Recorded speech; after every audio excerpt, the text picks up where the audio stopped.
사람들의 시선을 끈 오늘의 정치 뉴스 강아랑의 정치톡 시간입니다. 11월 3일 첫 번째 정치톡 만나보시죠. 지난 주말 전당원 투표를 통해 내년 4월 서울과 부산시장 보궐선거 공천을 확정지은 민주당. 여기에는 이낙연 대표의 결정과 추진이 주요했다고 하는데요. 보궐선거 문제를 마무리지은 이 대표가 대규모 싱크탱크를 꾸리며 본격적인 대선 준비에 나설 채비를 하고 있다는 소식입니다. 더불어민주당 이낙연 대표가 내년 3월 출범을 목표로 대선용 싱크탱크를 준비 중인 것으로 알려졌습니다. 최근 이 대표 쪽 인사들이 연대와 공생이란 싱크탱크 예비 모임을 꾸렸다고 하는데요. 이 대표가 전남지사와 국무총리 시절 공부 모임을 확대 재편한 연대와 공생은 현재 임의단체 성격이지만 내년 3월 이 대표가 대표직에서 물러나면 법인으로 전환해 이사진을 꾸리고 정식 싱크탱크로 확대 전환한다는 구상입니다. 이낙연 싱크탱크는 경제, 사회, 정치, 국민건강, 과학기술, 외교, 안보 6개 분과로 꾸려지는데요. 분과별로 소장과 간사를 둬 연구 실무를 총괄시키는 방식으로 운영할 계획인 것으로 알려졌습니다. 현재 싱크탱크 예비 모임인 연대와 공생의 대표는 김경수 성균관대 명예교수가 맡고 있고 이근 서울대 경제학부 교수, 최은열, 신경민 전 의원 등도 관여하고 있는 것으로 전해졌습니다. 또 이 대표가 총리 시절 장관을 지낸 관료 출신들도 일부 합류할 것으로 알려졌는데요.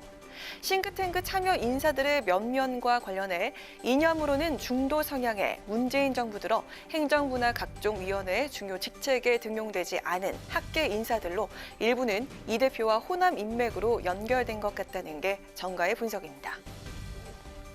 최근 민주당 내에서는 이낙연 대표의 싱크탱크뿐 아니라 당내 최대 계파인 친문계 의원들이 대거 참여하는 메머드급 싱크탱크도 이달 중순 발족을 앞두고 있는데요. 여당 내 세력화가 1년 4개월 앞으로 다가온 대선 전국 지형에 어떤 영향을 줄지 지켜봐야겠습니다. 이어서 오늘의 두 번째 정치톡입니다. 21대 국회 개원 전부터 제1야당 초선 의원들이 보수의 길을 모색하기 위해 활발한 정책 연구 활동을 이어오고 있는 공부 모임이죠. 명불허전 보수다. 특히 당파를 초월해서 여러 정치인과 화제 인물들을 초청해 특강을 진행해오고 있는데요. 얼마 전 민주당을 탈당한 금태섭 전 의원이 이 모임에 연사로 참석한다는 소식이 전해져서 눈길을 끌고 있습니다. 국민의힘 초선 의원들이 금 전 의원을 초청한 이유는 무엇일까요?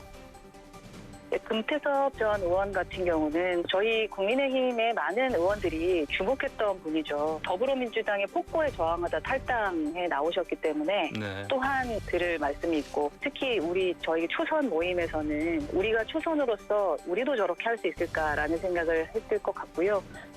오늘 아침 한 라디오 방송에 출연한 국민의힘 허은하 의원은 금태섭 전 의원에 대해 국민의힘에서 주목했던 인물이라며 여당 내 야당으로 자신의 목소리를 크게 냈던 초선이라고 평가했습니다.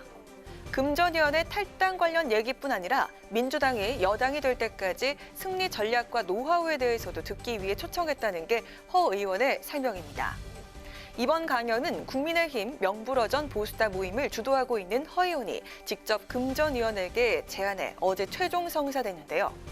금 전 의원도 허 의원의 제안을 흔쾌히 수락한 것으로 전해졌습니다.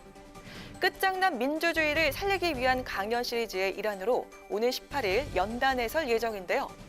금 전 의원은 국민의힘 초선 모임에 앞서 오늘 14일 시대전환 조정훈 의원이 진행하는 정치학교 누구나 참여 아카데미 강연자로도 나설 것으로 알려져 탈당 이후 그의 본격적인 정치 행보에 정가의 관심이 모아지고 있습니다. 여권 주류와 각을 세워온 금 전 의원의 탈당 이후 정치권에서도 많은 해석이 오갔습니다. 특히 국민의힘에서는 내년 4월 서울시장 보궐선거를 겨냥해 영입설까지 나오기도 했는데요. 지난달 21일 민주당을 작심 비판하며 탈당을 선언한 금 전 의원이 야당 초선 의원들 앞에서 과연 어떤 발언을 내놓게 될까요? 지금까지 강아랑의 정치톡이었습니다.